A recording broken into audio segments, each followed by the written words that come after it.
Hey there guys, it's Joey. Welcome back to I Can't Witch Without. A little bit behind in this series because I've not been well recently, so I thought we'd just get back on it this week, just have a fresh one this week. And this week is I Can't Witch Without Lepidolite. So a preemptive sort of disclaimer at the start. These videos aren't intended to tell you that you need any particular item to be a witch, and that's not the point of this series whatsoever. The idea of it is that each week I share something with which I connect, resonate, use in my witchcraft and have a strong feeling about, or intuition with, or experience with, things of that nature, things that I really connect with. So this week is a crystal, and that crystal is Lepidolite. So we're going to go through what you can actually see here in front of you.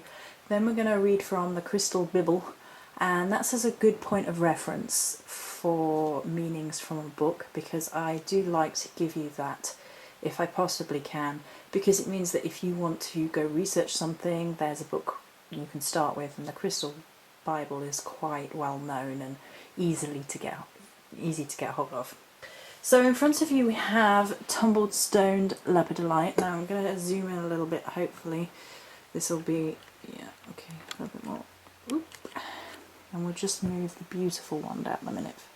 Right, so these are lepidolite crystals in tumbled form. I buy the darker ones from my local holistic place, and the other ones, well actually maybe they all came from the holistic place. But anyway, they seem to come in a variety of colour. You can get sort of darker, redder ones, which I do enjoy working with, and then the sort of more purpley ones. So they're the tumble, and we'll zoom back out again and move around. And then we have a pure lepidolite wand. I absolutely adored this on site, and it is probably my most used crystal wand. Then over on the far side we have tumbled ruby in lepidolite. They're this incredible pinky grey colour, they're just insanely beautiful. I get them from my local holistic place too. I'd never seen them anywhere before, and I quite frequently end up adding a couple to my basket at the end of the shop because I just love them so much. And then if we zoom out a little bit again, a little bit of herb has made its way onto my thing. How does this happen to me? So these are rough pieces. This is lepidolite and mica with a little bit of quartz, I believe. Let's zoom in. I haven't worked with that one as much as I should have, and it's actually one of my goals in October to work a lot more with that one. And then one that I absolutely adore is this one. This is lepidolite and pink tourmaline. And pink tourmaline is probably I love ruby in lepidolite and I love pink tourmaline in lepidolite. Those two I think are the most dynamic in terms of energy, and we're going to talk about their energies now, but as a complementary crystal, those two really seem to work beautifully with lepidolite. So the meanings from the book. The Crystal Bible, in case you're wondering, there you go, one Crystal Bible. They're available in purple or pink. They're easily obtained. Attributes. Lepidolite clears electromagnetic pollution and should be placed on computers to absorb their emanations. When lepidolite takes mica-like form, its properties are greatly amplified, and this is the most efficient mopping up tool. Well, that's interesting. So I should use my mica this month. Lepidolite insists on being used for the highest good. It dissipates negativity. It activates opening the throat, heart, third eye and crown chakras, clearing blockages and bringing cosmic awareness. This stone aids in shamanic or spiritual journeying and accesses the Akashic record.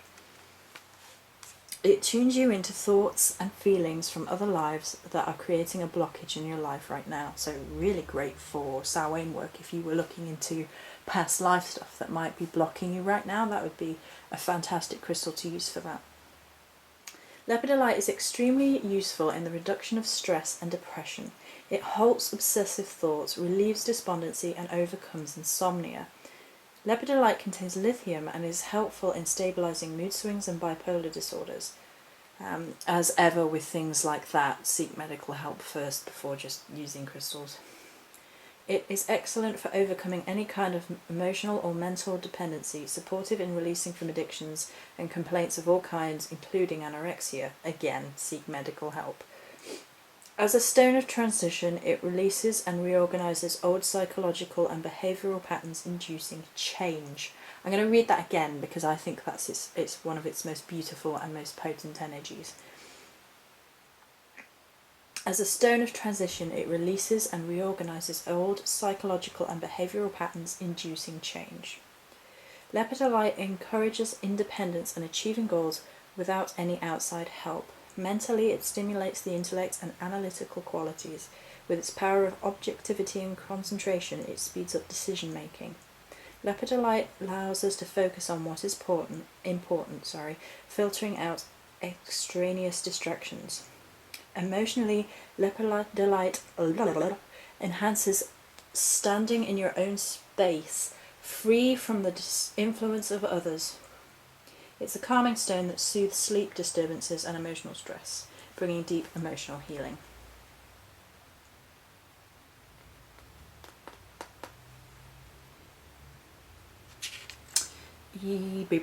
Lepidolite is excellent for the menopause, especially as a gem elixir. If you're creating a gem elixir, do it with one of the tumbled lepidolite and only lepidolite for menopause. Right.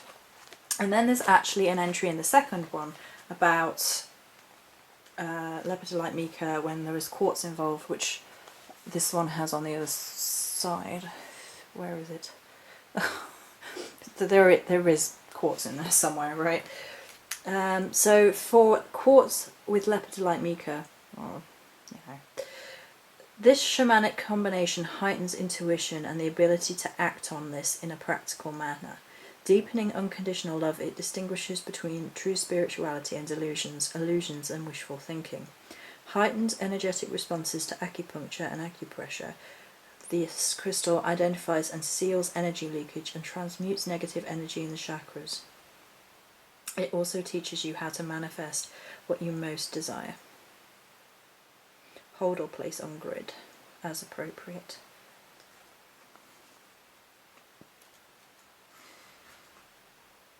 Just having a quick look at something. Ah, I see. Okay. Right. Eho then. Lepidolite is a crystal that has come into my life in more recent times.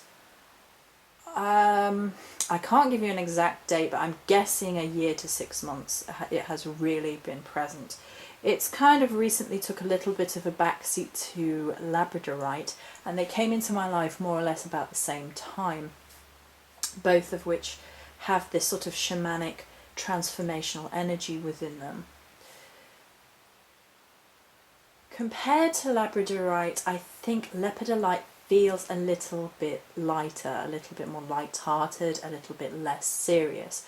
Labradorite seems to be more about the deep magic and taking you in and making you look at things, and you can use it for, discerning who you are and who you want to be and changing yourself. Whereas lepidolite seems to be much more of an embracing energy that helps you through the change. So it's like change is coming, you're going to be alright, you can keep going, let's keep you going, let's keep you safe, let's keep you going through it. And it has that very much of a gentle energy. It's a strong energy, but it's still a gentle energy. It's not quite as forcefully pushing, I don't think. Lepidolite is the sort of stone which reminds us of our personal courage. These are all my feelings on the stone, so they're just my personal interactions with the crystal. It's kind of like that quote that says, courage doesn't always roar. Sometimes courage is the soft voice reminding us to try again tomorrow.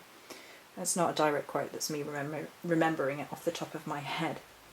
And lepidolite does that. It reminds us that even if we made a baby step today, that's still a step in the right direction as long as we are moving forward.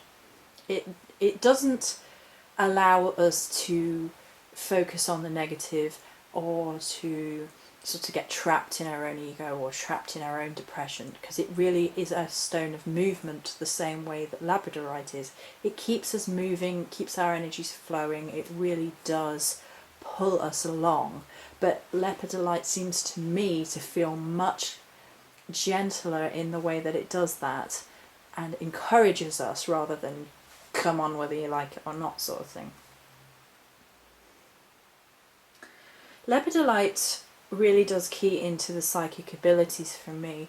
I always find that purple crystals in particular really do key into spiritual psychic awakening and awareness. It's that sort of correlation between colour magic and crystal magic that obviously has an effect. We are quite sensory beings, and depending on which sense you feel most drawn to, I think for me personally, visual stimuli is something that really affects me and has always affected me, and therefore things like colour magic sort of key into my subconscious and help me when I'm creating magic and creating visualization and things of that nature. I've never had any problem with visualization, which I know some people have had problems with. I've just noticed I've created like a Stonehenge with my that was unintentional, but there you go, it kind of works for the next thing that we're going to talk about, which is the shamanic journey into oneself. And the Crystal Bible talks about sort of aligning chakras and creating a sense of inner balance, and I think that lepidolite for me helps you feel a lot calmer so that you can start looking into issues that you may need help with, as well as issues on your spiritual path, things that are blocking you.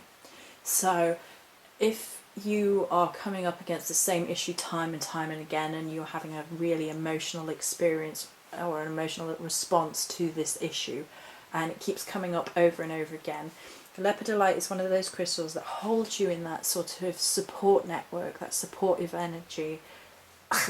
Sorry. Excuse me. That holds you in that sort of supportive energy and encourages you to really examine it in a non-depressed focus. So if you normally can't look at something without getting very emotionally attached to it and getting very upset by it, lepidolite is kind of a warm friend that will be like, okay, we're gonna look at it, but we're going to take it in little baby steps, and we're going to keep moving even if it's in little steps, and we're going to look at it and see what we can do about it and start shifting and start changing it until eventually the issue is gone. When you have ruby in lepidolite, that's a little bit more invigorating. It kind of bolsters things a little bit. Let's have a quick look about ruby and corresponding properties to this. It definitely is a bit more dynamic when it has ruby available in it. Ruby is quite a sensual crystal, and therefore working with ruby and lepidolite can be used in matters to do with sexuality and being sexual. Yeah, ruby is an excellent stone for energy, imparting vigour, encourages passion for life, encourages you to follow your bliss, is a strong shield against psychic attack, particularly within your heart chakra region. Both the crystals have that ability. They don't really allow negative energy near you, and when you're working with it, it really is about keeping you safe. So when you're working with ruby and lepidolite, it really is a little bit more invigorating and strengthening. It's sort of a little bit more dynamic, but not like to huge levels. It's just kind of a little bit more than, say, lepidolite by itself. Pink tourmaline and lepidolite. Pink tourmaline is a real sort of loving,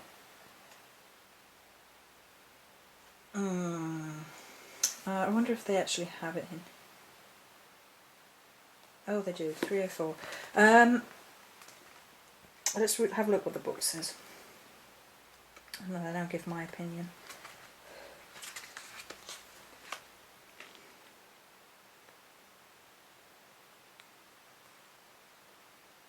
Excellent for giving up addictions of all kinds, understanding the reasons behind addiction, and help accepting that denial has been part of your life and then releasing it.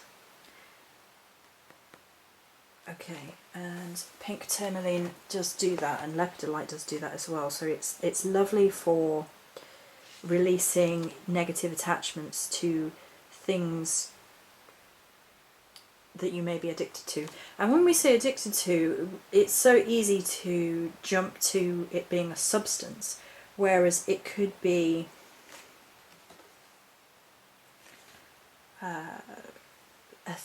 people that are having a negative impact on your life that you're having trouble moving away from, or a situation which you're having trouble from, and therefore this crystal can really help with those issues as well. Pink tourmaline can also help attract love in all kinds. Disperses emotional pain and destructive feelings that have been present previously. Cleanses, synthesizes love with spirit, promoting peace, relaxation, connects you to wisdom, compassion. Pink tourmaline for me is probably one of the most effective healers. It's a heart chakra healer, but it does have that form of cosmic love which helps you draw into universal love energies which help you healing yourself. And it can often be a really important thing to make sure that when you're feeling down, depressed, or physically sick, to make sure that you remember to connect with divine energy, allow divine energy to flow through you, and allow that to bolster the healing process. You are loved, and lepidolite and pink tourmaline really do draw the energy of the spiritual "you are loved by the universe" down into you. It really does drive that home. And then the wand, I love my wand. Oh, I use this frequently, and I use it a lot for the crystal grids. And the reason I use it a lot for the crystal grids is that ultimately lepidolite is a stone of transformation. And when we are creating crystal grids or performing magics with crystal wands and crystals in general, the idea is that we are shaping energy using our will to affect change. We want to transform a situation, and lepidolite in all forms is fantastic for really transforming energy and transforming your life, but sort of supporting you whilst you're doing that. The final thing that I'm going to mention, which might be a quirk which is exclusive to me, I don't know. There's something that I feel is quite feline about lepidolite energy. I realise this is going to be one of these weird things. There are certain crystals that I sort of feel have a very feline energy. And I often say of rose quartz, it's like holding a purring kitten. Well, lepidolite is a bit further along the line than that. It's probably an adult cat with a mind and will of its own, and it just feels feline to me. I don't know if there's any association with any cat goddesses or not. I've no idea, but I get the feeling that it might be something that you could use for a feline cat goddess, probably more Bast than anything else, because Bast is playful. But when I worked with cat energy, when I was feeling out energies for totem, it had a very distinct energy of, there was a definite playfulness with bite, I think is what I want to say. There's a warmth, playfulness, but there's also, but we are moving, you know, you are, you know, take no nonsense. And Lepidolite is like that, like, come on, you can do this, we can be playful about it, but you are transforming, you are moving. And I think that is something that I associate with sort of the independent feline energy. We can be nice and sweet about this, but we're doing it, you know. That's personally how I feel about Lepidolite, particularly with Ruby, where it's a little bit more bolstered. Okay, so that is it for this video. These are my feelings on Lepidolite. It's a beautiful crystal. It's one of my favourites and has been for, I'm going to say about a year, maybe a bit less than that, but time does move on. So I really do enjoy it. It's one of these crystals that's just really easy to get hold of, and I fully recommend working with. And they're not expensive, particularly the Lepidolite by itself. It's not an expensive crystal. The wands, obviously, and the rough pieces will set you back a bit more. So yeah, I hope you enjoyed this video, and many blessings.